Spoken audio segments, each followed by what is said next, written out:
Sahabat Qurani Marum yang terkasih, renungan kita pada hari ini akan disampaikan oleh Diakon Yos Fernandes Wamatus, calon imam diocesan Keuskupan Palangkaraya. Sahabat Qurani Marum yang terkasih, salam sejahtera bagi Anda semua. Apa kabar? Saya berharap Anda semua tetap dalam keadaan baik, sehat, dan tetap semangat.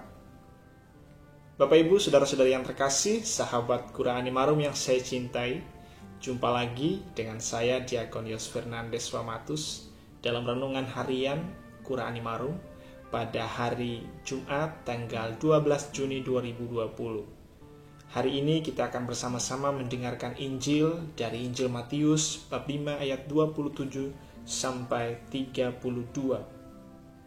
Mari kita siapkan hati kita untuk bersama-sama mendengarkan dan merenungkan sabda Tuhan. Kita awali permenungan kita dengan tanda kemenangan Kristus. Dalam nama Bapa dan Putra dan Roh Kudus. Amin. Tuhan sertamu dan sertamu juga. Inilah Injil Tuhan kita Yesus Kristus menurut Matius. Dimuliakanlah Tuhan. Kamu telah mendengar firman, jangan berzina. Tetapi aku berkata kepadamu, setiap orang yang memandang perempuan serta menginginkannya, sudah berzina dengan dia di dalam hatinya. Maka jika matamu yang kanan menyesatkan engkau, cungkilah dan buanglah itu. Karena lebih baik bagimu jika satu dari anggota tubuhmu binasa, daripada tubuhmu dengan utuh dicampakkan ke dalam neraka. Dan jika tanganmu yang kanan menyesatkan engkau, penggalah dan buanglah itu. Karena lebih baik bagimu jika satu dari anggota tubuhmu binasa, daripada tubuhmu dengan utuh masuk neraka. Telah difirmankan juga, siapa yang menceraikan istrinya harus memberi surat cerai kepadanya. Tetapi aku berkata kepadamu, setiap orang yang menceraikan istrinya kecuali karena zina, ia menjadikan istrinya berzina. Dan siapa yang kawin dengan perempuan yang diceraikan, ia berbuat zina. Demikianlah Injil Tuhan. Terpujilah Kristus. Bapak Ibu, saudara-saudari yang terkasih, dalam Injil yang baru saja kita dengarkan, kita mendengar suatu pernyataan yang kalau secara harafiah itu kita bisa katakan itu kasar, itu keras, itu mengerikan, itu menyakitkan. Apa yang saya maksud? Yang saya maksud adalah pernyataan Yesus yang seperti ini. Jika matamu yang kanan menyesatkan engkau, cungkilah dan buanglah. Dan juga jika tangan kananmu menyesatkan engkau, penggalah dan buanglah. Ini suatu pernyataan yang tentu sangat keras, sangat mengerikan, sangat menakutkan. Ini perintah yang menakutkan kalau kita mengerti secara harafiah. Kalau kita melakukan ini secara lurus, jadi tidak perlu ditafsirkan, tidak perlu melihat dari sudut pandang lain, maka ini sangat mengerikan. Tetapi Bapak Ibu saudara-saudari yang terkasih, kita yakin dan percaya bahwa Yesus tidak ingin bahwa kita semua ini masuk ke dalam surga dengan mata yang sudah dicongkel dan tangan yang sudah dipenggal. Yesus tidak mungkin sekejam dan setega itu. Ini adalah sebuah simbol. Mata dan tangan adalah sebuah simbol. Mata dapat kita mengerti sebagai suatu jendela jiwa, di mana di sana pikiran dan keinginan kita berada. Dan juga tangan itu adalah sebuah simbol dari perbuatan-perbuatan kita. Maka kalau Yesus katakan, cungkilah dan buanglah, penggalah dan buanglah, artinya Yesus ingin agar kita menghilangkan, menjauhkan, membuang segala pikiran, kecenderungan, keinginan, perasaan yang membawa kita, yang menjerumuskan kita ke dalam dosa. Bapak Ibu saudara-saudari yang terkasih, tidak jarang bahwa dosa itu lahir dari melihat.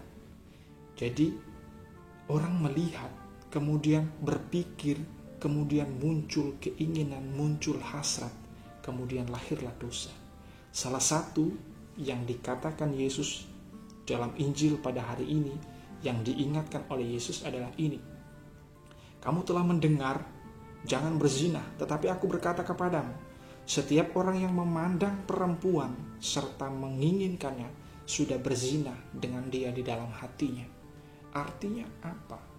Artinya Yesus mau mengingatkan bahwa dosa perzinahan itu pertama-tama hadir karena melihat. Orang melihat kemudian mulai menginginkan, dan kalau keinginannya itu begitu besar, dan ketika orang tidak mampu mengendalikan keinginannya, perasaannya, maka muncul hasrat, muncul tindakan-tindakan dosa, perzinahan. Kalau orang tidak mampu mengendalikan pikiran dan perasaannya, maka lahirlah dosa. Kalau pikirannya negatif, tentu perbuatannya akan negatif. Maka dari itu Yesus ingin agar kita mencungkil dan membuang pikiran-pikiran, perasaan-perasaan negatif yang justru membawa kita masuk ke dalam dosa. Itu yang ingin dikatakan oleh Yesus. Itu yang dimaksudkan dengan Yesus, cungkilah dan penggalah. Yesus ingin kita mencungkil dan memenggal segala pikiran-pikiran, perasaan-perasaan negatif di dalam diri kita, agar perasaan-perasaan, pikiran-pikiran yang negatif itu tidak justru membawa kita dalam suatu perbuatan dosa. Berpikir saja sudah dosa, apalagi berbuat. Itu yang mau dikatakan oleh Yesus. Yesus ingin kita membersihkan pikiran kita dulu. Kalau pikiran kita bersih, maka perbuatan kita juga pasti akan bersih. Bapak, Ibu, saudara-saudari yang terkasih, mari kita bersama-sama belajar untuk membersihkan pikiran-pikiran kita, keinginan-keinginan kita. Mari kita buang, mari kita cungkil pikiran-pikiran jahat, keinginan-keinginan jahat yang ada di dalam diri kita. Agar semakin hari kita semakin didapati layak dan pantas di hadapan Tuhan. Dan dengan demikian kita boleh masuk ke dalam kerajaan surga dengan sukacita, dengan kegembiraan. Jadi memenggal tangan, membuang tangan, mencungkil mata, membuang mata, itu bukanlah suatu perintah yang mengerikan, tapi itu suatu ajakan agar kita dengan penuh semangat membuang segala pikiran-pikiran jahat, perasaan-perasaan dan keinginan-keinginan jahat yang membawa, yang menjerumuskan kita ke dalam dosa. Bapak, Ibu, saudara-saudari yang terkasih, semoga melalui permenungan kita pada hari ini, kita semua diarahkan untuk membangun pikiran-pikiran positif dan membuang pikiran-pikiran negatif. Salam, Tuhan memberkati.